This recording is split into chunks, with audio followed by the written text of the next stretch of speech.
ओम अज्ञानतिमिरान्धस्य ज्ञानाञ्जनशलाकया चक्षुरुन्मीलितं येन तस्मै श्रीगुरुवे नमः। नमो महावदन्याय कृष्ण प्रेम प्रदायते कृष्णाय कृष्ण चैतन्य नामने गौरद्विषे नमः। हे कृष्ण करुणा सिंधु दीन बंधो जगतपते गोपेश गोपिका कांत राधा कांत नमोस्तुते। तप्त कांचन गौरांगी राधे वृंदावनेश्वरी वृषभानुसुते देवी प्रणमामि हरिप्रिय। तवैवास्मि न जीवामि त्वया बिना इति विज्ञाय राधे त्वं नयमां चरणान्तिकं। गुरुवे गौरचंद्राय राधिकायै तदालये कृष्णाय कृष्णभक्ताय तद्भक्ताय नमो नमः। वाञ्छाकल्पतरुभ्यश्च कृपा सिन्धुभ्येव च पतितानां पावनेभ्यो वैष्णवेभ्यो नमो नमः। श्री कृष्ण चैतन्य प्रभु नित्यानंद श्री अद्वैत गदाधर श्रीवासादि श्री गौर भक्त वृंद। हरे कृष्ण कृष्ण कृष्ण हरे हरे, हरे राम राम राम हरे हरे। मैं सर्वप्रथम मध्य गुरु पाद्म पद्म परिव्राजकाचार्य वर रूपानुगाचार्य वर परमाराध्यतम नित्र प्रविष्ट ओम विष्णुपाद अष्टोत्तर श्रीमद् भक्ति वेदांत श्री नारायण गोस्वामी महाराज जगत वरेण्य प्रातः स्मरणीय जगत गुरु नित्र प्रविष्ट ओम विष्णुपाद अष्टोत्तर श्रीमद् भक्ति वेदांत श्री वान गोस्वामी महाराज के चरणारविंद में अनंत कोटि दंडवत प्रणाम कर उनकी ऐति कृपा की वांछा करती हूँ। मैं ग्रंथराज मुनि श्रीमद् भागवत मरीचि माला तदई रचेता ओम विष्णुपाद सच्चिदानंद श्री भक्तिविनोद ठाकुर के चरणारविंद में कोटि कोटि दंडवत प्रणाम कर उनकी ऐति कृपा की भिक्षा करती हूँ। मैं वैष्णवी सभी के चरणों में यथायोग्य बंधन अभिवंदन दंडवत प्रणाम करती हूँ। पाठक गण है पुस्तक उसकी बात पहुँचे। तो वैसे तो वेद व्यास जी ने भागवत लिखा है, लेकिन हमारे यहाँ पर बहुत सारे लोगों ने भागवत की अपनी अपनी टीकाएं की है। जैसे कि श्री रामानुजाचार्य हैं, मध्वाचार्य जी हैं, हमारे सनातन गोसाई पाद है, हमारे जीव गोस्वामी, सभी ने अपने चक्रवर्ती ठाकुर है विशेष रूप से, और प्रभुपाद जी तो सारे मीनिंग्स भागवत में से लिखे जो कि भक्तिविनोद ठाकुर के सुपुत्र हैं। तो इस तरह से भागवत हमारे सम्मुख आई। लेकिन जो ललिता जी ने स्वरूप दामोदर के रूप में जो विशेष काम किया, स्वप्न देकर कि भैया तू ऐसे से किरण बना, भागवत में से ये इन श्लोकों को कंपाइल करो जहाँ तक लोगों तक पहुँचेगा। तो इसके बाद हम समझ पाए कि जो हमारा शरीर का संघात है जीवात्मा, ये किन किन चीज़ों से बनी है, आत्मा से, परमात्मा से कैसे कवलित हो गए, बार बार भगवान के पेट में गए और बाहर आए पेट में गए। और वही मार्कंडेय जी को हम देखते हैं कि पार्वती जी की उपासना भी करते हैं, उनसे कहते हैं रूपम देही जयम देही, मुझे रूप दीजिए जय। ये सब जो शरीर के साथ चीज़ें लगी रहती हैं। और अब हम जब ज्ञान हो जाता है तो पता चलता है कि शरीर के लिए हमने क्या क्या मांग लिया, हमें ज़रूरत थी नहीं इतनी चीज़ों की, हमने बहुत सारा बांध दिया। इसको इतना सारा फैलावड़ा कर लिया, इसको समेटे कैसे, समेटने में नहीं आती हैं चीज़ें, दिमाग खराब हो जाता है। और जबकि हमें पता है कि यह खाली हाथ जाने ही फिर भी हम संग्रह करते रहते हैं। ये स्थूल दृष्टि है। ये इस मायाबद्ध जगत में हम बहुत चीज़ें ऐसी, ये हमारी, इन पर हम अपना कब्जा कर मानते हैं ये। और हम इसी चक्कर में जितने भी काम क्रोध मद लोभ, इसी कारण है कि हमने शरीर को सत्य मान लिया है। लेकिन हमारे सच्चिदानंद भक्तिविनोद ठाकुर की कृपा से मुझे समझ में आ गया है, ये शरीर के जो भोग हैं, ये भोग मनुष्य को नरक की ओर ले जाते हैं। क्योंकि भोग मनुष्य को नरक की ओर इसलिए ले जाते हैं कि उसमें मनुष्य पाप बहुत करता है। जो चीज़ मेरी नहीं है उसको भी ले लेगा। एक भाई के 2 हिस्से कर दिए माँ बाप ने, लेकिन नहीं, मुझको इसमें से भी दे, इसमें से भी दे। 20 रुपए हम एक पैसा बचाते ना, है ना। 5, अरे 20 की क्यों दे रहा, 15 का पाव किलो दे, 20 का पाव किलो दे, इसमें धनिया तो डाल, मिर्च तो डाल। छोटी छोटी चीज़ों में हम संग्रह करते ही रहते हैं। इसका मतलब ये नहीं है कि हम ये कह रहे हैं कि ऐसा, बात यह है कि कामना हमारी समाप्त नहीं होती। और कामना समाप्त नहीं होने पर, गीता में बता रही हूँ, गीता में लिखा है कामद संजायते क्रोध, क्रोध उत्पन्न होता है, जरूर होगा। कामना पूरी नहीं होगी तो क्रोध होगा। अरे उसने मेरी बात नहीं मानी, जीवन नष्ट हो जाता है, बुद्धि मनुष्य की खराब हो जाती है। कभी भी देखना, डिप्रेशन में कौन जाता है, जिसकी कामनाएं बहुत अधिक है, जो बहुत कुछ चाहता है। मेरी बीवी सुंदर नहीं है, मेरा पति कमाता नहीं, डिप्रेशन वही लोग तो चाहते हैं, इंद्र कामनाएं। और यदि यही वहाँ पर सहज भाव रख लिया जाए, अरे जो देखो चॉइस कहाँ पर है, पति पत्नी में, बाकी जगह चॉइस नहीं है। माँ बाप में चॉइस नहीं कर सकते हो, बहन भाई में चॉइस नहीं कर सकते हो, वहाँ पे आप कुछ भी नहीं कर सकते। चॉइस यहाँ पर है, मुझे कैसा पति मिला, कैसी पत्नी मिली। चॉइस बच्चों में भी नहीं हो सकती, जो मिले स्वीकार कर लेते हैं ना, लेकिन इसमें जरूर हो जाता है। यहीं पे बड़े कानून जितने भी होते हैं सब लग जाते हैं, तलाक का कानून और ये कानून वो कानून, ना जाने कितनी प्रकार के है ना, वायलेंस, ये सब चीजें। तो यहीं पर जो वैवाहिक जीवन है इसमें ज्यादा मुसीबत है, सबसे ज्यादा मुसीबत इसी में ही है। जमती तो है नहीं, 7-2 साल एक व्यक्ति अच्छा लगता है, फिर उससे मन भर जाता है, फिर खिंचती है जिंदगी ये। लेकिन जो धर्म पर आए, तो एक दफे वो गन्ना लेकर के आए घर में, तो उसने गन्ना लेकर के उनकी टुकड़े कर दिए, तो उन्होंने सिर पे मारा, तो कहा ये 3 टुकड़े, एक तुम खाओ, एक मैं खाऊंगी, एक बालक खाएगा। तो ये बहुत ऊंची अवस्था है, लेकिन भक्तिविनोद ठाकुर की कृपा से अवश्य ही ऐसा होगा, क्योंकि हम जो कुछ पढ़ते हैं उसका अनुशीलन करते हैं प्रश्नोत्तर के रूप में। तो अभी प्रश्न प्रारंभ किए जाएं। सप्ता दीदी, आप स्टार्ट कर रहे हो ना? नाम कौन लेगा? अनुराधा दीदी है, अनुराधा दासी दीदी। अनुराधा दीदी आप हो ना क्लास में? आप नाम ले लीजिए तो क्वेश्चन सपना दीदी पुट अप करेंगे। हरे कृष्ण। हरे कृष्ण। हरे कृष्ण। सबको धर्मा दीदी जी को कहना लगता है सभी को यथायुक्त। ये है अष्टम तिराय में से 153 पेज से 158 तक है। श्लोक संख्या 29 से 43 तक। श्रीमद् भागवत 11:25-32-33 में भगवान श्री कृष्ण बहिर्मुख जीवों के बारे में उद्धव से क्या कहते हैं और मननिष्ठ व्यक्ति भक्ति योग के द्वारा क्या योग्यता प्राप्त करता है। पूजा शर्मा दीदी। हरे कृष्ण। दुर्गत प्रणाम। हरे कृष्ण भगवान उद्धव जी से कहते हैं बहिर्मुख जीवों की त्रिगुण और उस त्रिगुण से उत्पन्न कर्मों के कारण ही संसार की दशा होती है। ये सब गुण जो है चित्त अर्थात महत्व से ही उत्पन्न होते हैं। जो जीव इन गुण समूहों पर विजय प्राप्त गंतव्य नहीं कर रहे हैं, मनुष्य में जो मनुष्य व्यक्ति मीन्स की जो मेरे में लगा हुआ व्यक्ति है, भक्ति योग के द्वारा मेरे भाव अर्थात मेरे प्रति जो दास्य वृत्ति है, सख्य आदि भावों को प्राप्त करने की योग्यता को प्राप्त कर लेता है। ठीक है, तुमने मननिष्ठ का अर्थ बताया। मननिष्ठ मतलब भगवान में लगा हुआ, राइट। सेकंड है क्षण भंगुर देह को प्राप्त करके मनुष्य को क्या करना चाहिए। गरिमा शर्मा दीदी। आपने क्षण भंगुर देह को प्राप्त कर गुरु कृपा प्राप्त विवेकी पुरुष गुण संरूपी दोष को विदूरित करते। कुसुम शर्मा दीदी। हरे कृष्णा।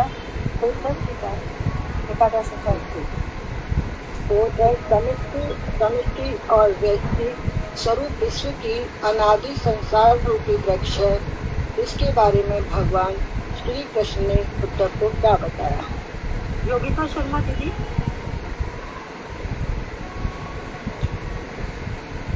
जी दीदी अनम्यूट कीजिए। कौन सा क्वेश्चन है? उद्धव जी ने वृक्ष के विषय में क्या बतलाया, संसार रूपी जो पीपल वृक्ष के विषय में क्या बतलाया। क्वेश्चन ये समिष्ट और व्यष्ट स्वरूप विश्व की अनादि संसार रूपी वृक्ष है। ये वृक्ष कर्म प्रवाहमय। सुनो, रुको। समष्टि और व्यष्टि का क्या अर्थ है? रुको, समष्टि और व्यष्टि का अर्थ बताओ।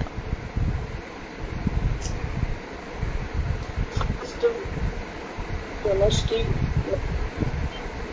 मतलब समष्टि माने अकेला और समष्टि माने समसमय। समष्टि अर्थात असली में संपूर्ण पूरा मतलब अलग अलग मतलब अकेला। समष्टि संपूर्ण रूप से और व्यष्टि व्यक्तिगत रूप से संचालन करके चलाती है। की तो बात ये संचालन मैंने चलाना ही होता है, संचालन करते हैं। और हम सबके हृदय में व्यष्टि रूप में कौन है? क्षीरोदय विष्णु, हम सबके हृदय में विष्णु है। हम विष्णु के हैं इसलिए हम वैष्णव कहलाते हैं, लेकिन हम लोग अपनी पहचान भूल जाते हैं कि हम वैष्णवी, चाहे वो मुस्लिम हो, पारसी हो, कोई भी हो, सब वैष्णवी है। के अंदर भगवान है। कौन से? क्षीरोदय विष्णु सब में विराजमान है। कुत्ते में, बिल्ली में, चींटी में, हाथी में, सब में विराजमान है। ध्यान रख लो, सभी लोग इस चीज को रट लो। भगवान ने भागवत में, उपनिषद में, वेदांत में, सब में यही कहा है, सूक्ष्माणाम अपि अहम, मैं सूक्ष्मों से भी अपि अहम अति सूक्ष्म, मैं बहुत सूक्ष्म हूं, मैं मुझसे सूक्ष्म कोई नहीं है। मतलब क्या? आप फिर से बताओगे भगवान?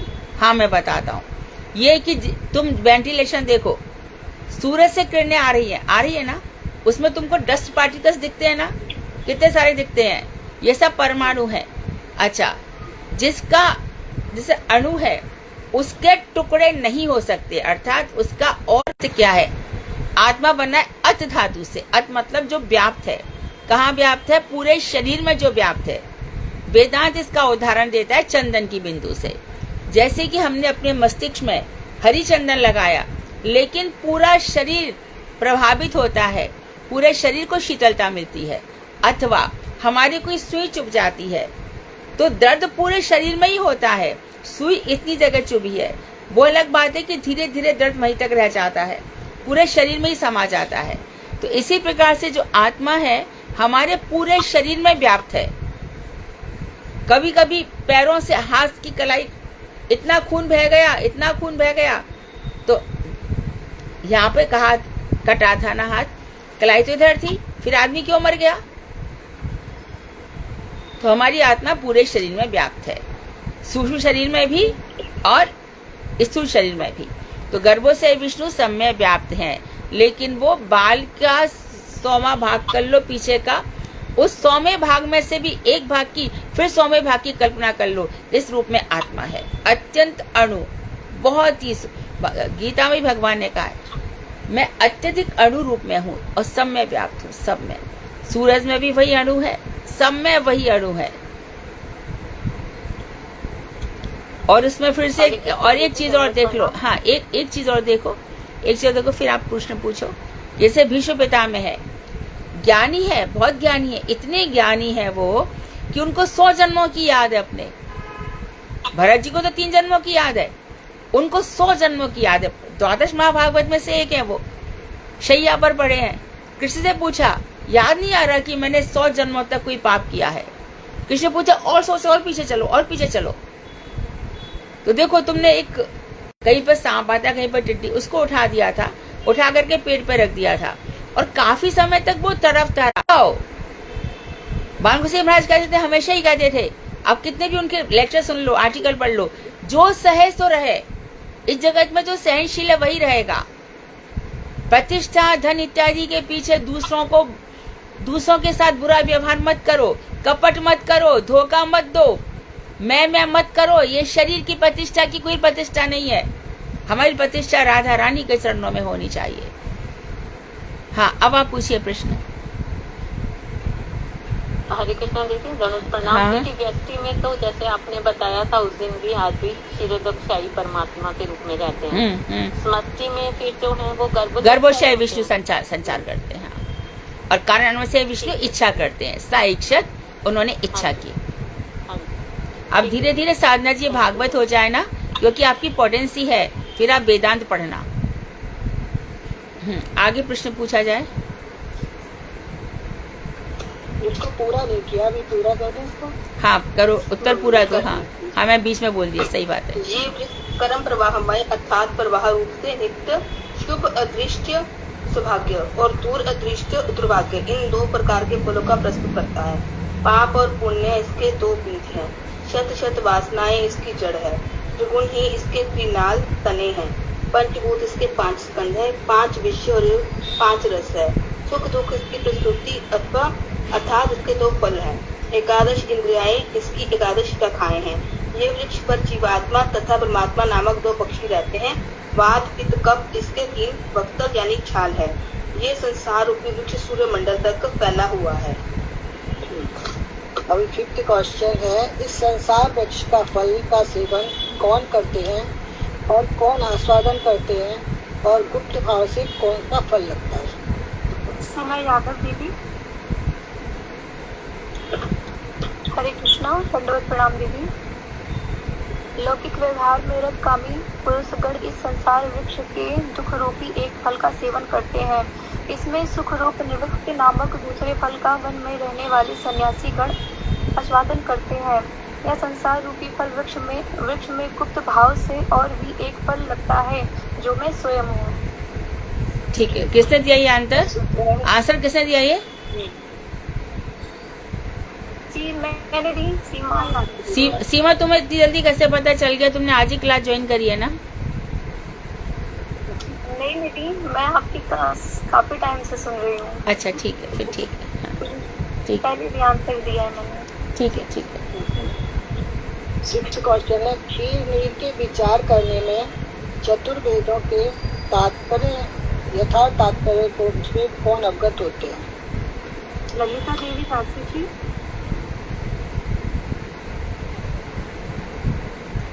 ललिता देवी। हाँ दीदी की आवाज क्लियर नहीं आ रही थोड़ा देर से।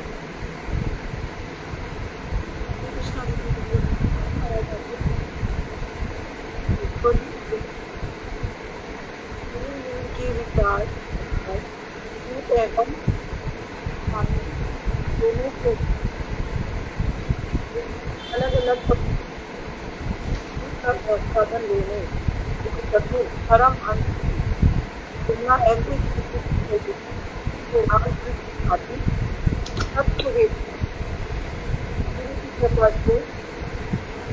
होने में भगवान से जान पाते हैं।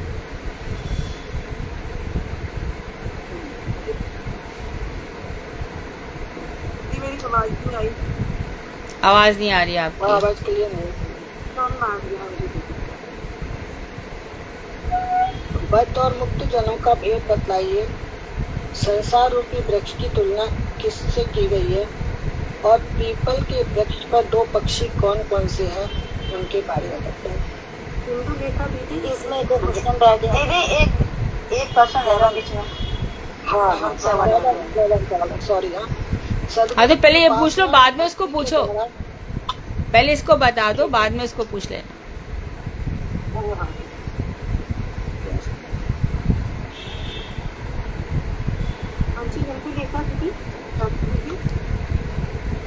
एक वाला क्वेश्चन। हरे कृष्णा, दंडवत प्रणाम। हाँ जी दीदी बोल। बद्ध अर्थात माया के 3 गुणों में आबद्ध जीव, प्रमुख जीव वह है जो इस सबसे परे है। वह मायाधीन होकर मैं और मेरा में फंस जाता है और हमता और ममता में फंस जाता है।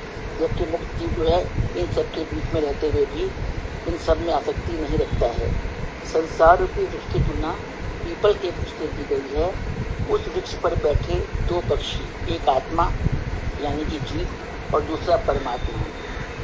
आत्मा उसके फलों को जपता हुआ धर्म बंधन से अलग रहकर जन्मता और मरता रहता है।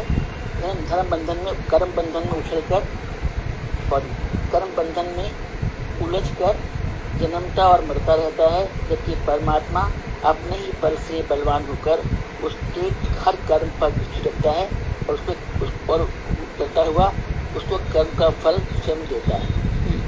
सही। 7th वाला रह गया था, जो सद्गुरु की उपासना रूप भक्ति के द्वारा वीर पुरुष किस प्रकार से और क्या प्राप्त करता है? हिंदू लेखा सदगुरु की उपासना रूप भक्ति के द्वारा वीर पुरुष विद्या रूपी कुठार के द्वारा जीवाशय अर्थात मेन शरीर का छेदन करके आत्म संपत्ति प्राप्त कर उस ज्ञान रूप कुठार का भी त्याग करने पर पराभक्ति प्राप्त करें। हरे कृष्ण जी। 9th है श्रीमद् भागवत 4:29-49 में श्री नारद जी विद्या की परिभाषा देते हुए प्राचीन भाई राजा से क्या कहते हैं और मैं और मेरा का आग्रह कैसे दूर होता है? ज्योति दीदी, ज्योति गुप्ता दीदी। हरे कृष्णा दीदी, दंडवत प्रणाम। दीदी, इसमें नारद जी विद्या की परिभाषा देते हुए प्रतिवारी आपकी वॉइस ब्रेक हो रही है। नहीं आ रही आवाज? अरे जोर से बोलिए। हरितोषण ही कर्म ही कर्म है तथा जिस एक न बोले।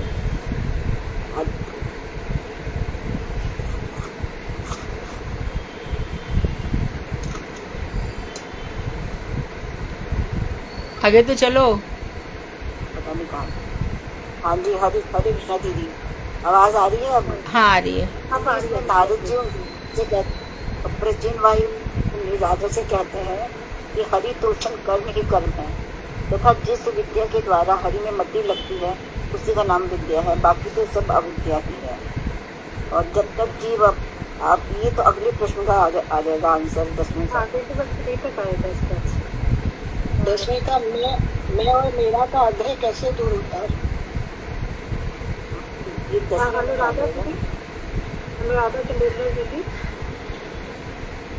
जी, हरे कृष्णा, सबको दंडवत प्रणाम।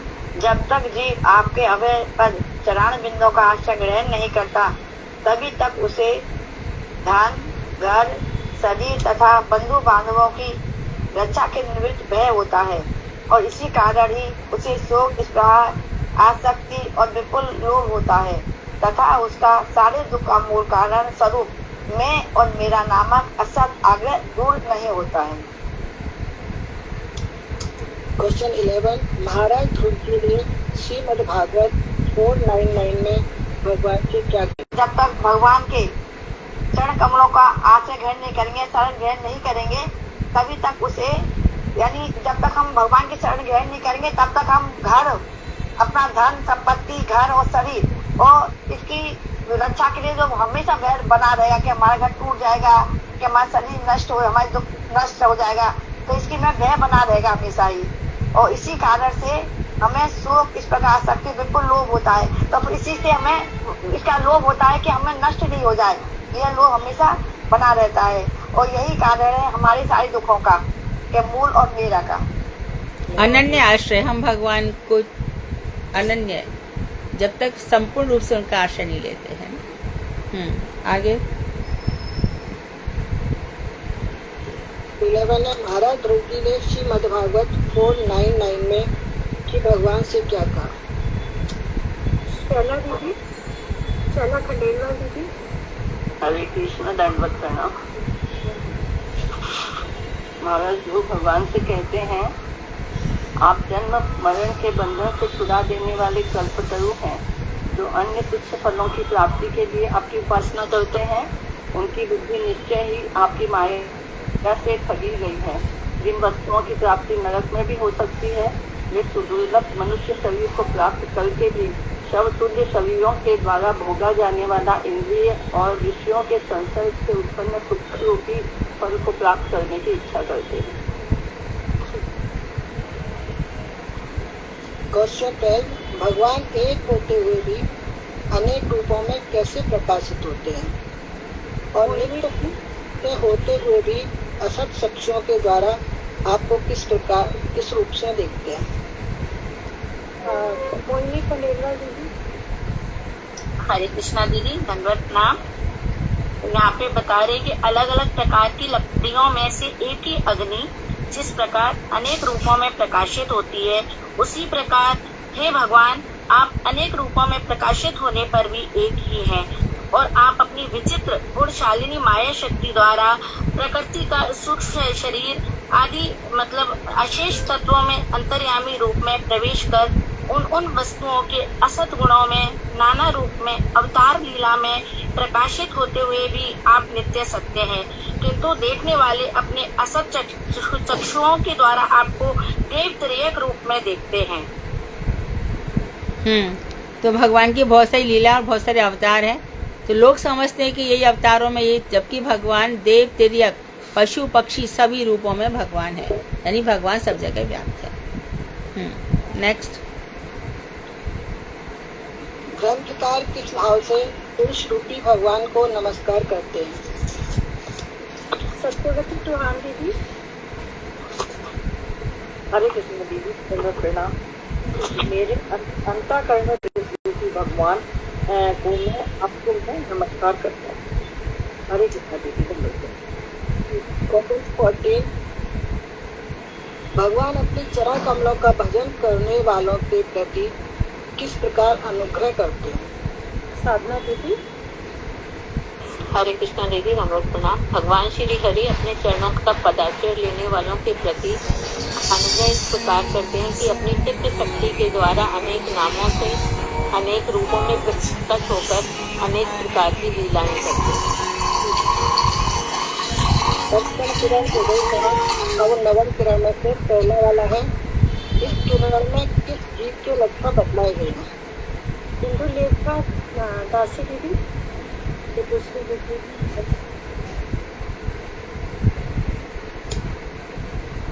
हाँ बोलिए दीदी। मैं मुझे बोला। हाँ बोलिए दीदी, आपका नाम। हरे कृष्णा दीदी, दंडवत प्रणाम। इस किरण में सौभाग्यशाली जीव के लक्षणों को बताया गया है। नंबर 2, गौड़ देश में भगवान श्री हरि के कीर्तन रूपी आनंद की वर्षा किसने की? सबने, जिन्होंने हैंड रेस किया हुआ वो सबका टर्न आ चुका है और कोई जिन्होंने नहीं हुआ अब वो तो ट्राई कीजिए। 1 वर्ड के क्वेश्चन आंसर से फिर ना बहुत आसान से है। आशा रानी दीदी आप ट्राई कीजिए, बहुत आसान है। और देश में भगवान श्री हरि के कीर्तन रूपी आनंद की वर्षा किसने की? दीदी हम बोले। हाँ जी दीदी, जिन्होंने नहीं देखा मुझे देखा। तो नित्यानंद ठाकुर के कौन कौन से रूप हैं?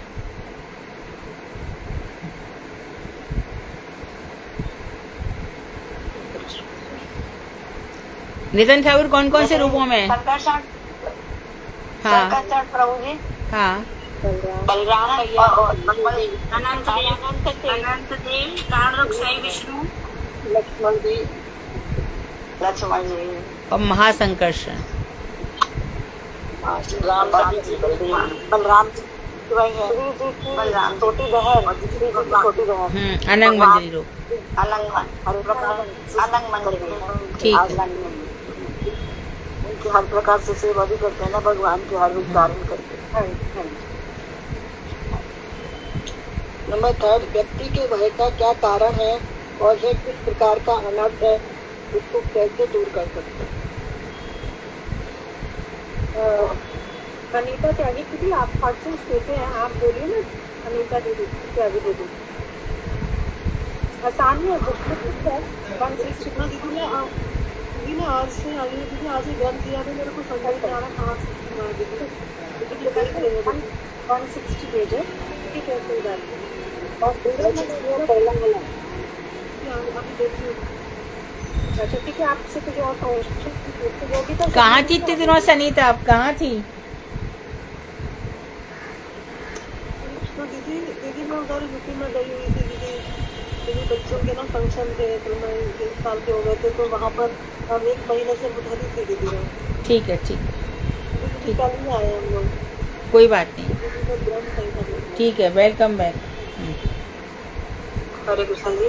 जिस प्रकार एक रस्सी के टुकड़े को साफ समझने से भय होता है, तब जब तक व्यक्ति ये न समझ जाए कि ये सांप नहीं बल्कि रस्सी का टुकड़ा है, तब तक वह भय का परित्याग कैसे कर सकता है। उसी प्रकार इस जड़ देह में आत्माभिमान करना भी स्वरूप भ्रम है। जब तक व्यक्ति ये न समझ जाए कि ये शरीर आत्मा चेतन वस्तु नहीं बल्कि जड़ है, तब तक उसका कहे वे साधु पुरुष अन्याय सभी वस्तुओं का परित्याग कर केवल मात्र अपने आपके चरण कमलों का अनुसंधान करते हैं।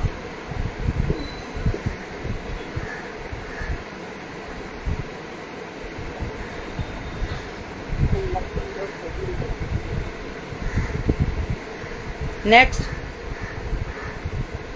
है कपिल कोट वाला क्वेश्चन। कपिल मुनि देवहूति को अनासक्त और आसक्त के बारे में क्या बता रहे हैं? सीमा यादव दीदी। अनीता त्यागी दीदी आपने ना स्पीकर हो करके विशेष उत्साह के साथ जीव की गति से अवगत होकर मायामय संसार में अनासक्त भाव से विचरण करेंगे। जब तक आसक्ति रहेगी तब तक माया से मुक्ति प्राप्त नहीं हो सकती, अतः सर्वप्रथम अति उत्साह के साथ आसक्ति का त्याग करना चाहिए। क्वेश्चन 5 है, वर्णाश्रम रूप स्वधर्मनिष्ठ पुरुष कौन सा पद प्राप्त करते हैं? और दीदी विमला पहली बार भी होगी क्लास में। क्वेश्चन पूरा होने दो। पूर्ण आचरण करने वाले कौन सा पद प्राप्त करते हैं? यह किससे किसने कहा?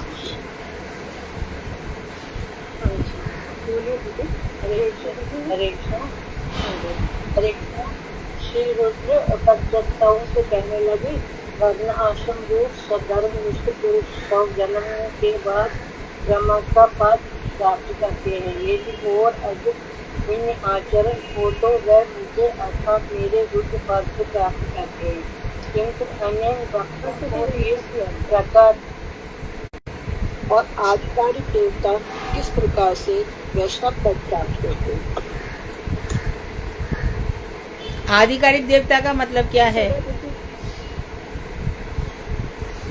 अधिकार जैसे जैसे इंद्र को मिला हुआ है, शिव जी को मिला हुआ है, ब्रह्मा जी को मिला हुआ है, सही है। वरुण जी को मिला हुआ है।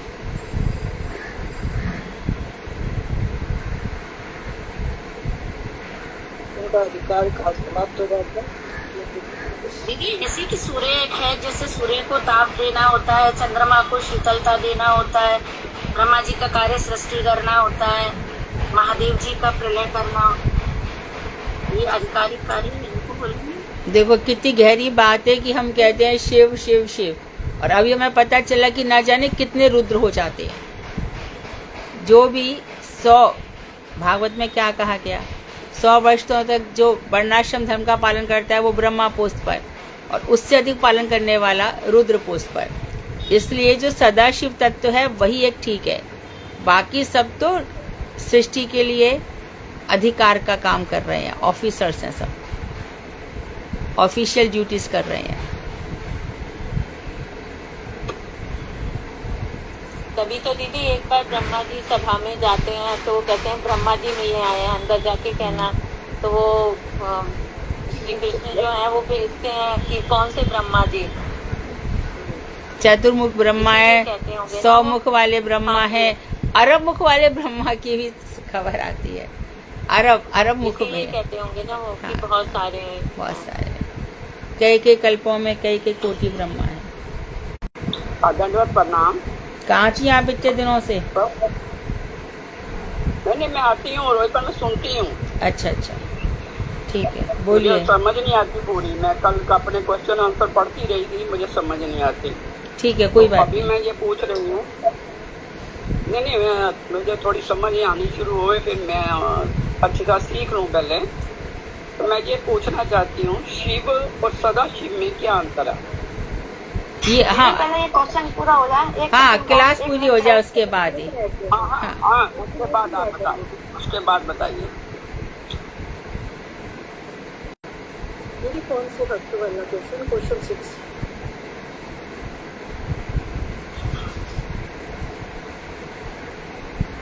क्वेश्चन पूछिए। कौन से भक्तों को आरोह पक्ष में प्रवेश नहीं करना पड़ता, वे कौन सा पद प्राप्त करते हैं और अनन्य भक्तों को इस प्रकार के आरोह पद में प्रवेश नहीं करना पड़ता, वे साक्षात प्रपंचातीत वैष्णव पद को प्राप्त करते हैं। श्री रुद्र, महादेव और अन्य देवी देवता भी अपने आधिकारिक पद की समाप्ति पर लिंग देह के भंग होने पर वैष्णव पद प्राप्त करते हैं। हरे कृष्ण देव। आरोह पद का क्या अर्थ है सुधा?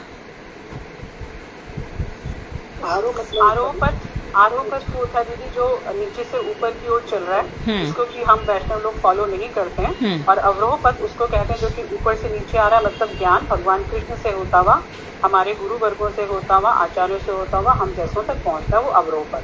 हाँ। तो वैष्णव फॉलो करते हैं। तो हम उसी के अनुगत में रहेंगे, अवरोह में रहेंगे तो हम वैष्णव बन जाएंगे। हमको शिव, ब्रह्मा इत्यादि आरोह पद नहीं।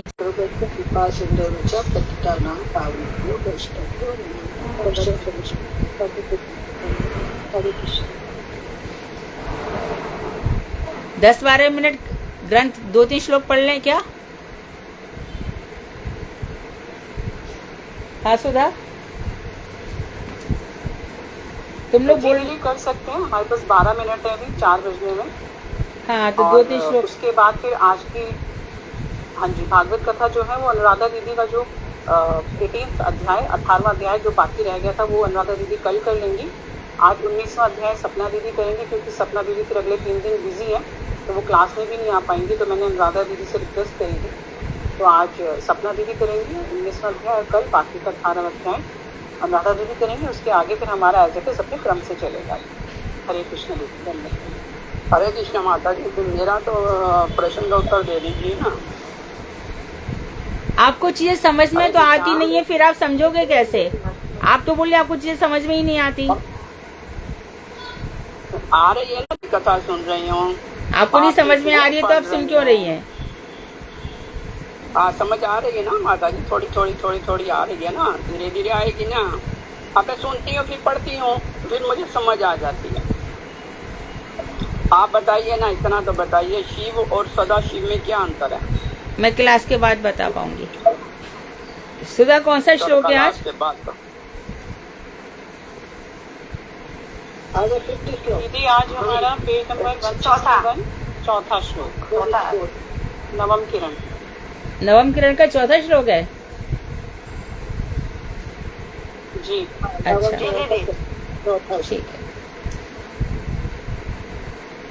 4था श्लोक है कि जो श्रीमद् भागवत है सर्व वेद इतिहासानम सारम सारम समुद्रतम, सारे वेद और इतिहासों का सार श्रीमद् भागवत है। एक बात, पहली बात, भागवत क्या है? अर्थोयम ब्रह्म सूत्राणाम भारतार्थ विनिर्णया, यह ब्रह्म सूत्रों का जो ब्रह्म सूत्र है वेदांत, उसकी व्याख्या है। दूसरी चीज, तीसरी चीज क्या है? पिबत भागवतम रसमायलम निगम कल्प तरोर गलितम फलम। निगम मतलब वेद, वेद रूपी कल्प वृक्ष का फल है। तो जो मूर्ख लोग ये कहते हैं कि स्त्रियों का वेदों में पढ़ने का अधिकार नहीं है, तो पहली बात तो ये बता दिया कि भागवत कौन कौन से उदाहरण दिए मैंने? निगम कल्प तरोर का दिया, और 3 दिए ना, इन तीनों के आधार पर, और सर्व वेद इतिहासनम सारम सारम समुद्रतम। और ये जो माता कपिल देव होती है तो ये स्त्रियां बोल नहीं सकती, ये देखो। और जब श्रीमद् भागवत संपूर्ण हो गया, उसके बाद सुखदेव गोस्वामी चले गए, तो उत्तरा किसके पास आई थी? परीक्षित के पास। और क्या कहा उन्होंने? तू मुझे पूरी जो भागवत है वो शॉर्ट में सुना दे।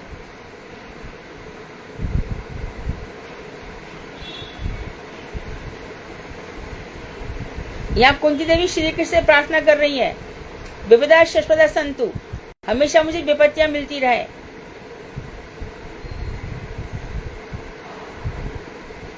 ऐसे लोगों की बात मत सुनना। हाँ देखिए, नान्यत मद भगवताः प्रधान रूषेश्वरात्, सभी सांसारिक वस्तुओं और जीव रूपी पुरुष का नियंता हूँ। तो यहाँ पर प्रधान शब्द विशेष रूप से आया। इस प्रधान को समझो। प्रधान के 2 अर्थ मानो, एक है जीव माया और एक है गुण माया।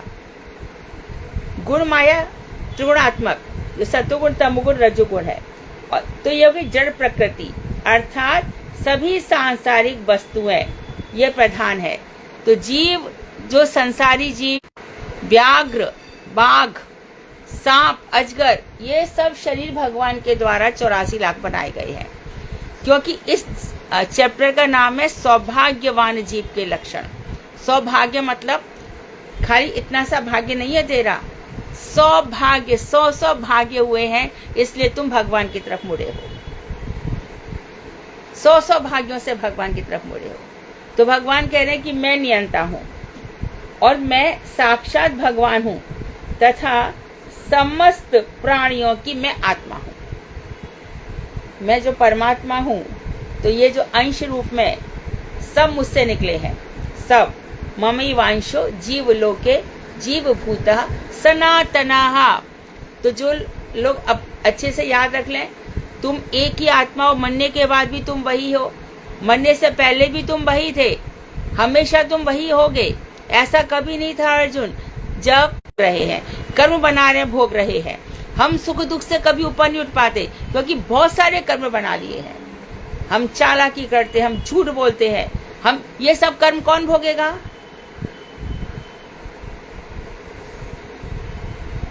जो कुछ भी कर रहे हैं हम अपने लिए ही कर रहे हैं, ध्यान रखना। और पाप और पुण्य हम भोग जाएंगे। श्रृंखला दोनों है, जंजीरें दोनों ही है, चाहे पाप की हो चाहे पुण्य की हो। एक बार कुल था कि भगवान मिल गए। ध्रुव के पास कौन सी आयु थी, प्रहलाद के पास कौन सी आयु थी या पिता का बल था कि भगवान मिल गए?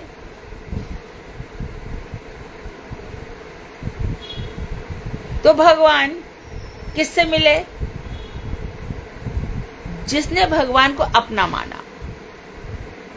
दो प्रकार के लोग हैं, एक तो जिनको ज्ञान बताया जाए तो अपनी चलाते हैं, ये सुविधा भोगी लोग हैं, देहारामी है, पंचकोश है इनके अंदर, त्रिगुण है, अध्यास है, अर्थात हमेशा रस्सी को सांप समझने वाले, देह कोई आत्मा मानने वाले। ध्रुव की मैया ने इतना ही कहा, तू भगवान के पास जा। उसने प्रश्न किया, क्या है भगवान? भगवान कहाँ होते हैं? ऐसे थोड़ी होते हैं। मेरे को आपकी कोख से जन्म क्यों दिया? मुझे भी उत्तम कुमार की जगह जन्म दे दिया होता, मैं भी राज सिंहासन पर बैठता। ये कौन है भगवान, क्या है? नहीं कहा ना, भगवान के पास जा। जा तो 1 महीना में आ जाते, नहीं आए। 3 बाद फल फूल खा रहे, नहीं आए। पत्ते खाने लग गए, पहले क्या? तो ध्रुव ने भी कितने वर्षों से, और प्रहलाद जी का भी तो जन्म आता है।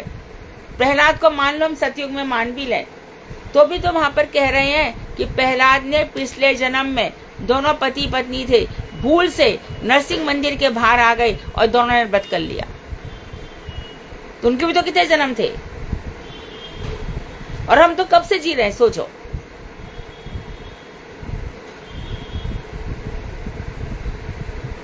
तो इसमें बता रहे मैं साक्षात भगवान हूं और समस्त प्राणियों की आत्मा हूं। मेरे अतिरिक्त और किसी का आश्रय लेने से मृत्यु रूपी महाभय से छुटकारा नहीं मिल सकता। मेरे अलावा किसी और का आश्रय लिया तो तुम मृत्यु से बच नहीं सकते। अरे क्या करें, कामना पूरी नहीं हो रही थी जी, तो प्रलय के देवता हैं, वो कहां से छुटकारा देंगे? और ब्रह्मा जी तो सर्जन के देवता हैं और विष्णु पालन के देवता हैं। इसलिए भगवान ने साफ कहा, अनन्यास चिंतयन्तो माम ये जन्हा पर्युपासते तेषाम नित्याभियुक्ता नाम योगक्षेमं वहाम्यहम्। उनका योगक्षेम मैं वहन करता हूँ। अनन्य भाव से जो मेरा चिंतन करते हैं, अनन्य भाव से, योग अर्थात मुझसे जुड़ गया है, उसकी भी रक्षा करता हूँ। और क्षेम, जो तेरा कल्याण है, तेरा परिवार के सदस्य, उन सबका भी मैं ही कल्याण करता हूँ। तेरा सब कुछ मैं कर लेता हूँ, मुझसे जुड़ के तो देख। तो उसको मृत्यु से छुटकारा नहीं मिल सकता मेरे अलावा। एक और पढ़ते हैं, श्रीमद् भागवत के 11 स्कंद में भगवान उद्धव से क्षया संग शीतया छिन्न संशयाः प्रतिबुद्ध इव स्वप्नानात् त्वाद विनिर्वर्तते। जिस प्रकार आकाश, सूर्य तथा वायु अन्य द्रव्यों से मिश्रित होने पर भी मिश्रित नहीं होते। आकाश से वायु निकलती है, लेकिन आकाश वायु से मिश्रित नहीं होता। और सूर्य से भी ना जाने बादल इत्यादि सूर्य के आगे मंडराते रहते हैं, हवा भी मंडराती रहती है, सूर्य मिश्रित नहीं होता। और वायु से अग्नि निकलती है, पर वायु अग्नि से अलग है, किसी द्रव्य से मिश्रित मिलते नहीं है। उसी प्रकार प्रकृति में रहते हुए भी अनासक्त व्यक्ति वैशारदी से सब प्रकार के संशयों को छिन्न करके स्वप्न से जगे हुए व्यक्ति की भांति नानात्व का परित्याग करते हैं। अर्थात मैं चित्कर्ण जीव तथा कृष्णदास हूँ, इसे जानकर जड़ से संबंध त्याग देते हैं। तो जैसे कि अभी आप बताया गया कि सूर्य से ताप निकलता है, ये सूर्य का अपना स्वभाव है। सूर्य के आगे बादल इत्यादि मंडराते हैं या और भी प्लेनेट्स इत्यादि हैं, पर सूर्य तीनों गुण उसको भी सता रहे होंगे जरूर। तमो गुण, रजो, सुमति कुमति सबके उड़ रहे हैं। अच्छे विचार बुरे विचार सबके मन में आते हैं, ये सच है। इस संसार में रहते हुए बुरे से बुरा और अच्छे से अच्छा विचार आता है। अब कोई जन पूछ रहे थे कि जैसे हम भजन करते हैं बड़ी बुरी बुरी बातें हमारे मन में आती आएंगी, क्योंकि बहुत बुरा बुरा सोच के करके और देख के आए हो। इसे साफ होगा ना, जो पुराना तुम्हारा पहले चिंतन है, जो तुमने किया वो सब साफ होगा, अवश्य होगा। इसलिए बुरे चिंतन आते हैं, पूर्व जन्म में करके आए थे। अब सुधर लो, अब और भजन कर लो जितना। जब तक भगवान का नाम रूप गुण लीला आपके सामने नहीं आते तब तक भजन करते रहो। नाम जापक का कभी अमंगल नहीं होता। आएंगे, जरूर आएंगे, क्योंकि करके आयो ना। तो उसी प्रकार से प्रकृति में रहते हुए भी अनासक्त व्यक्ति जो डिटैच्ड है, किसी से उसका आसक्ति नहीं है, वह वैशारदी विचार के द्वारा बहुत निपुण, जेई कृष्ण भजे से ही बड़ो चतुर, कि अब बस मैं कृष्ण से मिलने लगा हूँ, अब जो होगा देखा जाएगा। असंग रूप, अनासक्ति रूप, वैराग्य रूप तीक्ष्ण अस्त्र से भक्ति के मार्ग में वैराग्य को सबसे शक्तिशाली अस्त्र बताया गया है। जैसे कि एक अस्त्र शरीर को काट डालता है, उसी प्रकार से वैराग्य रूपी अस्त्र हमारे आसक्ति को काट करके अनासक्ति दे देता है। ये नियम है। इसमें दो नियम चलते हैं, अभ्यास और वैराग्य।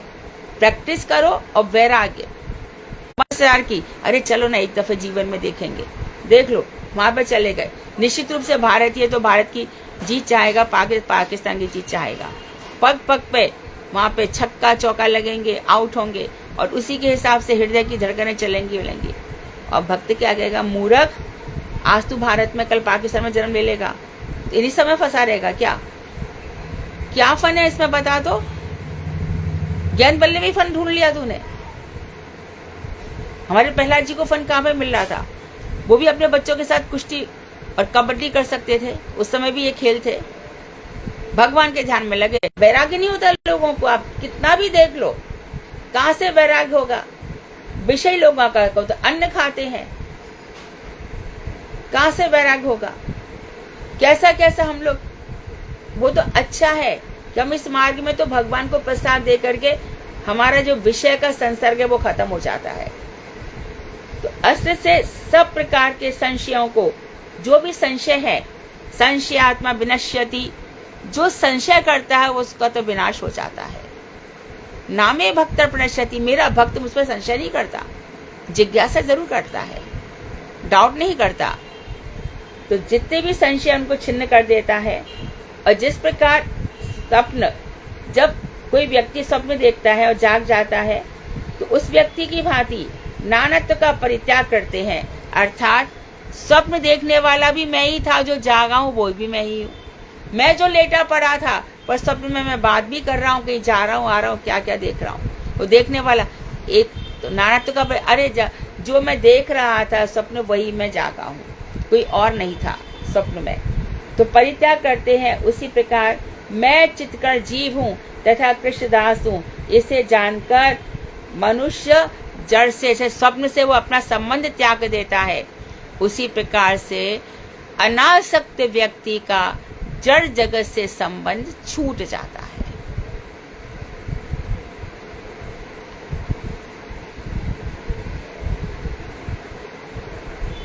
वांक्षा कर्तृवश्य कृपा सिंधु वेवचा पतितानां पावनेभ्यो वैष्णवेभ्यो नमः।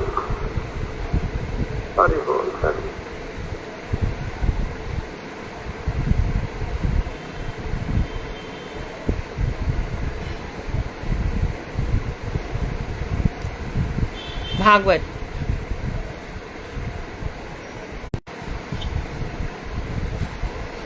सर्वप्रथम मैं अपने गुरुदेव श्री भक्तिवेदांत नारायण गोस्वामी महाराज जी के चरणों में असंख्य कोटि दंडवत प्रणाम करती हूँ। 10 प्रकार मधु दीदी के चरणों में असंख्य कोटि दंडवत प्रणाम। सभी को यथायुक्त दंडवत प्रणाम।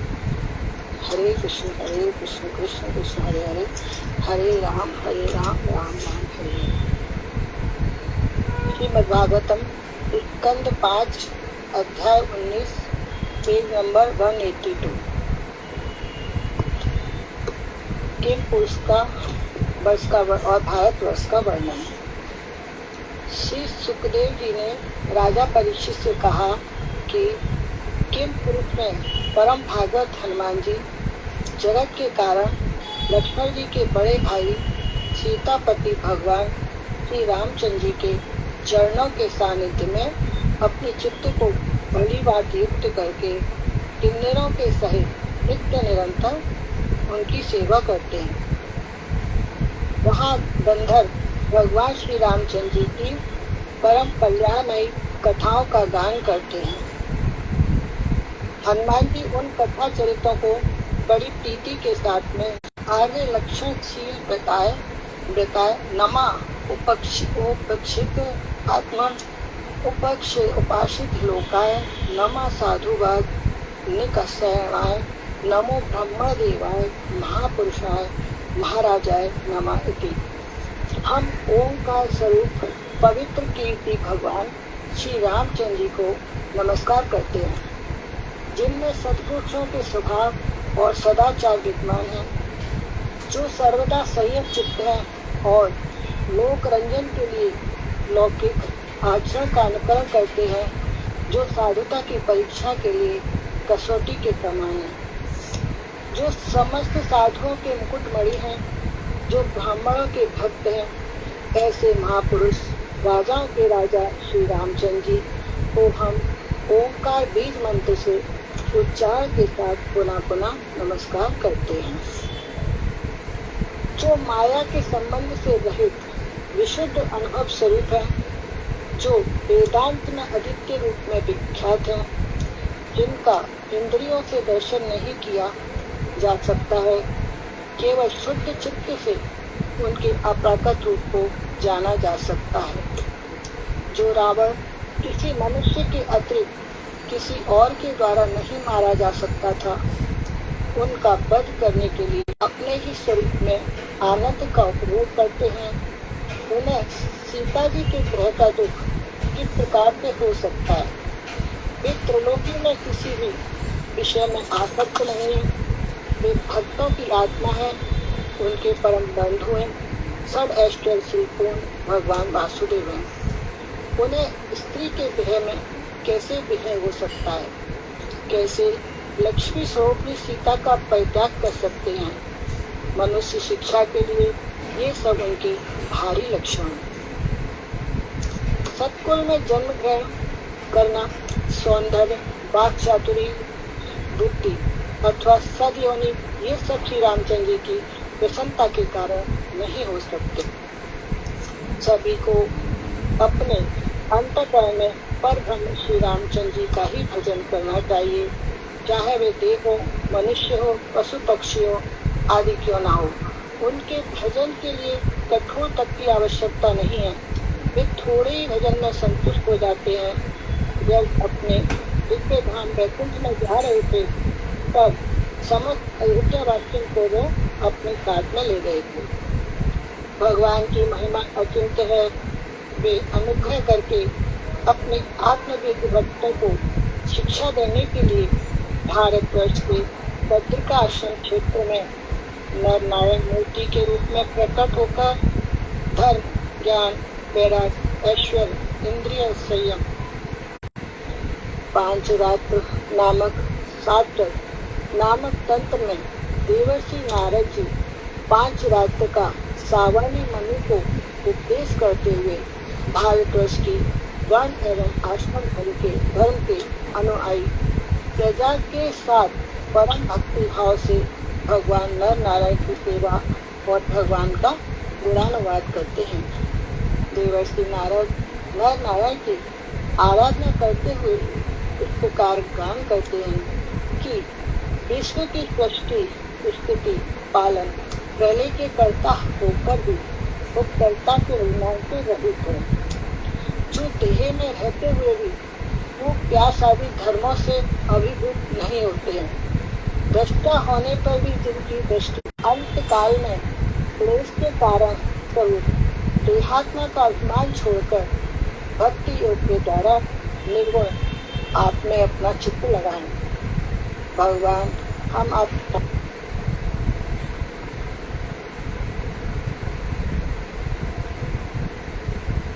क्या हो गया?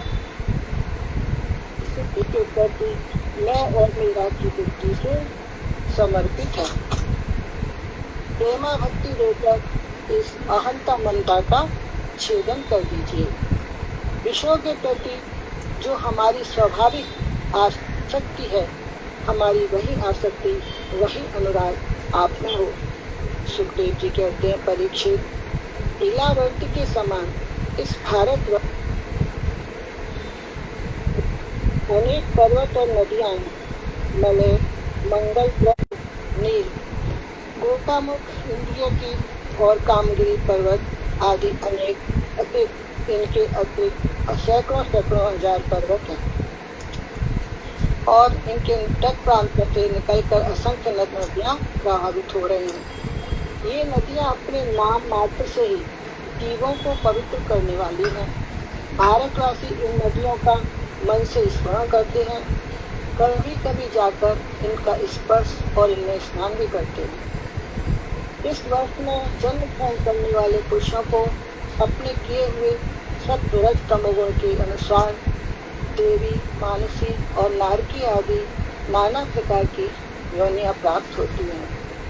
इसी वर्ष में अपनी अपनी वर्ण और आश्रम धर्म को भगवान विष्णु को समर्पण करने पर क्रमशः कर्म बंधन से मुक्ति हो जाती है। अपवर्ग का स्वरूप कैसा है बता रहे हैं और वे किस प्रकार से प्राप्त होता है। जिस समय जन्म जन्मांतरों की सुकृतियों के फलस्वरूप भगवत भक्तों का संग होता है, उस समय अविद्या की गांठ है वह छिन्न भिन्न हो जाती है। संपूर्ण देवता भी मनुष्य जन्म की महिमा गाते हैं, क्योंकि मनुष्य जीवन में ही समस्त पुरुषार्थों को प्राप्त किया जा सकता है। अहो, भारतवर्ष में जन्मे मनुष्यों ने ऐसी कौन सी महापुण्यशाली तपस्या की है, अथवा स्वयं भगवान हरि इन पर बिना साधना के क्यों प्रसन्न होते हैं? क्योंकि जिस भारत भूमि में मनुष्य जन्म लेने के लिए हम इच्छा करते हैं, इन्होंने इसी भारत के आंगन में मुकुंद सेवा के उपयोगी मानव योनि को प्राप्त किया है। हमें तो दुष्कर यज्ञ, तपस्या, व्रत और दान आदि के फल से जो स्वर्ग का अधिकार प्राप्त हुआ है लुप्त हो जाती है। ब्रह्मलोक में द्विपरार्ध काल आयु की अपेक्षा भारत भूमि में अल्पायु होकर जन्म प्राप्त करना श्रेष्ठ है, क्योंकि ब्रह्मलोक से भी वापस आने की संभावना रहती है। मर्त्यवासियों की देह क्षणभंगुर एवं अल्पायु होने पर भी थोड़े ही समय में धीर पुरुष अपने किए हुए कर्मों को भगवान को समर्पण करके श्री हरि के परम पद को प्राप्त कर लेते हैं। वहाँ से उन्हें लौटना नहीं पड़ता है।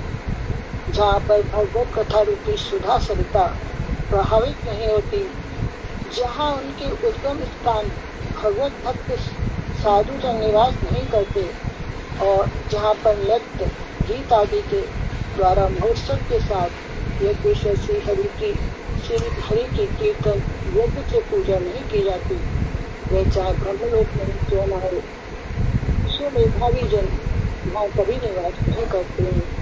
भारत भूमि में भक्ति में मोक्ष को प्राप्त करने वाली मनुष्य ने प्राप्त करके मानव अपने अपने कर्म दोष के कारण बंधन को द्रव्यों के योग से बने हरि को देवताओं के उद्देश्य से श्रद्धा पूर्वक प्रदान करते हैं। तब प्रकट इंद्र आदि विभिन्न नाम से पुकारे जाने पर भी सर्वांग श्री हरि ही समस्त द्रव्यों को हर्ष के साथ में ग्रहण करते हैं।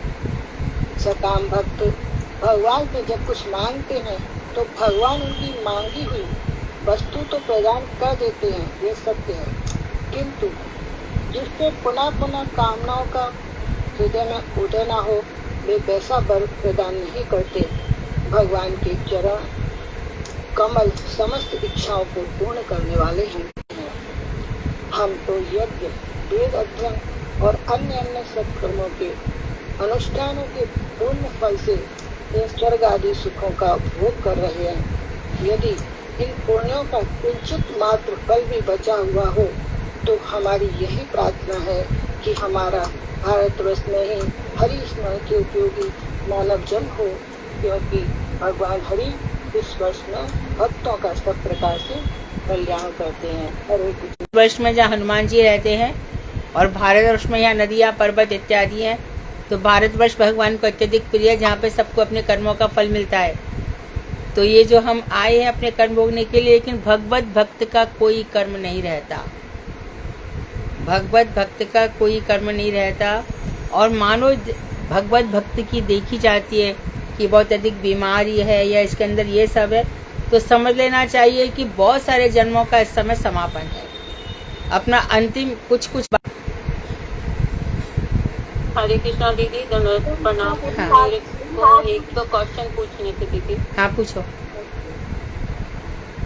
दीदी मैं दो लोगों को ऐसे बाई फेस ऐसे जानती थी, मतलब ऐसे मेरा कोई रिलेशन नहीं, बैंक का एक मैनेजर था और एक कैशियर। तो उनकी अभी बारिश यहाँ बहुत हुई, तो उसमें ना असमय मौत हो गई, पानी एक्सीडेंट कह लीजिए, कुछ भी कह लीजिए।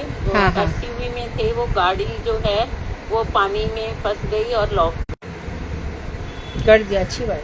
मैं उनके बारे में नहीं जानती, वो क्या खाते हैं, क्या पीते हैं, क्या फॉलो करते हैं, क्या नहीं करते। बस एक ह्यूमैनिटी के नाते सुन के उसने एक दो बार मेरे से क्वेश्चन किया था कि आप इस्कॉन से हैं, ये है वो है। तो मैंने कहा हाँ जी, आप डीप में नहीं समझ पाएंगे, आप ऐसे ही समझिए कि मैं इस्कॉन से हूँ। तो मतलब कहीं अपराध तो नहीं किया मैंने? नहीं, ऐसे नहीं। देखो अभी अभी हमने पढ़ा कि यहाँ पे हमें अनासक्त होकर रहना है संसार में। अनासक्त भाव से कर दिया तो ठीक है। हाँ, यहाँ जितनी अनासक्त भाव से कि उनकी गति हो जाए, हमें तो कुछ और वो गति हम यदि हमारे होने से गति हो जाए तो फिर बात ही क्या है। कृष्ण नर नारायण के रूप में बद्रिकाश्रम में तपस्या कर रहे हैं कि सब मनुष्यों का कल्याण हो जाए। नहीं हो रहा ना, नहीं हो रहा ना।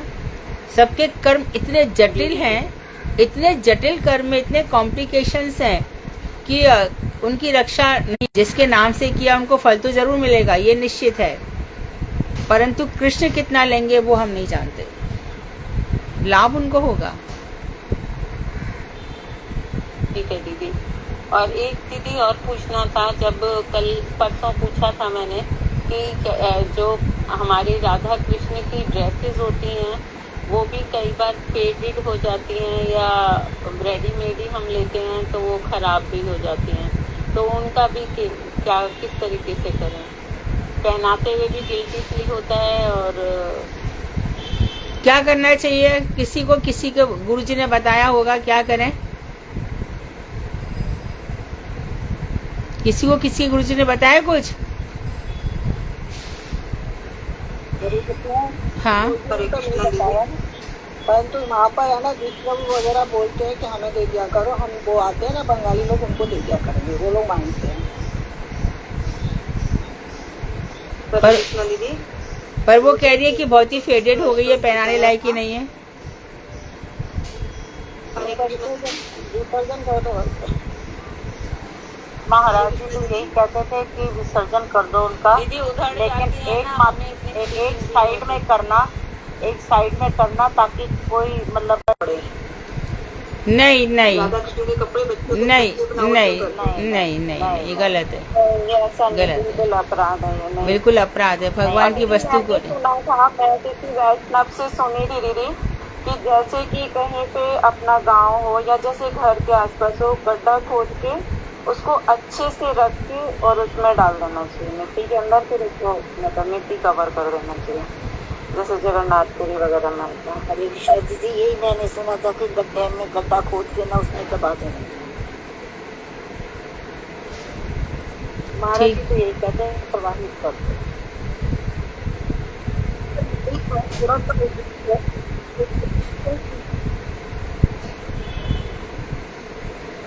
तो उत्तर मिल गए सबको।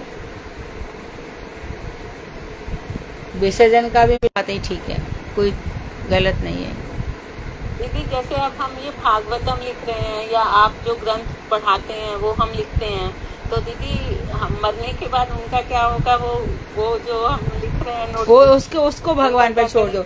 जब वेद व्यास जी ने लिखा तब उन्होंने नहीं सोचा था कि क्या होगा। ठीक है दीदी, ठीक है। मेरा तो बहुत कुछ है, कितना है, अलमारियों पर अलमारियां भरी पड़ी हैं, क्या करूं। दीदी आपके बच्चे तो भक्ति में है ना, तो वो क्या करेंगे। सब लाइब्रेरी में रखवा दीजिए, हमने सब चीजें हस्तलिखित प्रतियां। तो देखभाल करते हैं, उनकी सेवा करते हैं, उनकी अर्चन करते हैं, उसी तरह दीदी की चीजें भी होगी। मैं तो वो दिन को याद करती हूँ कि मुझे दीदी का लाइब्रेरी देखने कब मिलेगा। अभी तक मैंने सुना है, एक दिन मैंने मोहिनी दीदी के मुंह से सुना कि रूबी दीदी के इतने सारे ग्रंथ हैं, उन्होंने कितने अच्छे से संभाल के रखे। दीदी इतनी आनंद होती कि वो सीन कब मैं देख पाऊँ। हाँ। तो दीदी ये सारी लाइब्रेरी आपकी मथुरा में बनेगी और ये जितने भी आपके शिष्य हैं ये सारे उस लाइब्रेरी का ही सेवा करेंगे, ध्यान रखेंगे और आपकी हाँ, मैंने ये ठीक है कि मैंने जो हैंड रिटन है वो तो रख दिया, क्योंकि जो भी ग्रंथ निकले गीत गोविंद से लेकर के उत्कलिका वल्लरी सबके 6 बार करेक्शंस हुए हैं। तो जो करेक्शन वाली चीजें प्रिंटेड वो निकाल दी हैं, लेकिन जो हैंड रिटन है वो बहुत सुरक्षित रखे हैं, क्योंकि इतनी जगह भी होनी चाहिए ना रखने को। बहुत सी पुस्तकें ऐसी हैं जो, तो वो कह रहे थे कि मुझे 2-4 बच्चे ऐसे चाहिए। वो बहुत सारे प्रोजेक्ट्स हैं उनके पास, इलेक्ट्रिसिटी भी बनवा सकते हैं वो, और उनके पास ऐसे बहुत सारे थॉट्स हैं जो वो चाहते हैं कि इंस्टेंट कोई लिखे। तो मैंने 2-4 यंग बच्चों से बात करी कि आप 450 गाय हैं उनके पास, कोई चाहिए संभालने वाला, तो क्या करें। भगवान व्यवस्था करेंगे सब।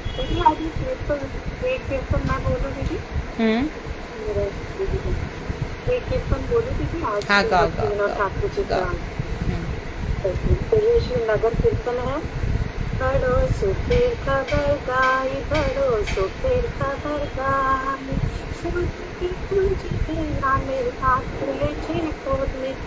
बड़ो सुखीर खबर गाई, बड़ो मजार कथा गाय, बड़ो मजार कथा गाय। शब्द मूल्य शुद्ध नाम से खाते थे बरकाए, बड़ो यत भक्त वृंद बसी, यत भक्त वृंद बसी। अधिकारी के नाम कर कशी, अधिकारी के नाम कर कशी, बड़ो सुखीर गाय। यदि नाम किंदे गाई तुम्हें किंदे कृष्णा, यदि नाम किंदे गाई तुम्हें किंदे कृष्णा। कस्तूरी लाई दे आम्ही पुन्हा बेका, बड़ो दयाल नित्यानंद, बड़ो दयाल नित्यानंद। बोली निकाय दे सकल संभाळ, दे शुद्ध कृष्ण शिक्षा, दे शुद्ध कृष्ण शिक्षा। जाति धन विद्या बल नाता रे अपेक्षा, जाति धन विद्या बल नाता रे अपेक्षा। हमने छोड़े माया जात, हमने छाड़े माया जात। ताकि बनी ताकि नाता के जंजाल, तेरी ताकि बनी ताकि नाता के जंजाल। अरे नाई को कलीर भाई, अरे नाई को कलीर भाई। आ चंडाली दिल्ली नाम निताय गया माथे, आ चंडाली दिल्ली नाम निताय गया माथे। भक्ति विनोदा की काय, भक्ति विनोदा की काय। निताई जीवन हार नहीं आशय, निताई चांदेर करम हार नहीं आशय। बड़ो सुखीर खबर गाई, बड़ो सुखीर खबर गाई। जय नित्यानंद राम, जय नित्यानंद राम, कृष्ण बलराम जय नित्यानंद राम, जय नित्यानंद राम, जय जय बलराम, नित्यानंद राम जय जय बलराम, ठाकुर भक्ति विनोद, ठाकुर भक्ति विनोद, भक्ति विनोद, भक्ति विनोद, सत्य शुभ आविर्भाव तिथि, शुभ आविर्भाव तिथि, शुभ आविर्भाव तिथि, शुभ आविर्भाव तिथि। बोलो स्वानंद सुकंठ की जय, बोलो नाम की जय, हरे कृष्ण। इसका अर्थ है? हाँ जी दीदी, हाँ बोलो। इसलिए बता रहे हैं श्री भक्ति विनोद ठाकुर जी सभी काम के मूल्य को लेकर नाम को बेच रहे हैं। जितने भी भक्तवृंद आते हैं उनमें से वे अधिकारी देखकर दाम बढ़ाते हुए को नाम बेच रहे हैं। वो कहते हैं हे भाई, यदि नाम खरीदने की इच्छा है तो तुम मेरे साथ चलो, तुम्हें महाजन के पास ले जाऊं। यदि तुम नाम खरीदना चाहते हो तो मैं तुमसे कमीशन में क्या लूँगा, केवल क्या लूँगा कि तुम हरिनाम ले लो, अर्थात जिससे मेरी अभिलाषा भी पूर्ण हो जाएगी। नित्यानंद प्रभु कह रहे हैं मेरी भी अभिलाषा पूर्ण हो जाएगी और मेरा भी उद्धार हो जाएगा। श्री नित्यानंद प्रभु बड़े ही दयालु हैं, केवल श्रद्धा लेकर ही परम आनंदमय प्रेम को प्रदान कर देते हैं। यदि वे किसी रूपी जाल भी दूर चला जाता है, फिर कोई घर में रहे अथवा वन में रहे, उसे किसी प्रकार की कोई असुविधा नहीं होती। यहाँ तक कि कली का भी कोई भय नहीं रहता। जो नित्यानंद प्रभु चंडाल अर्थात चंडाल सहित सभी को नाम प्रदान करते हैं, उनका उद्धार करते हैं, ऐसे दयामय श्री नित्यानंद प्रभु के चरण के बिना मेरा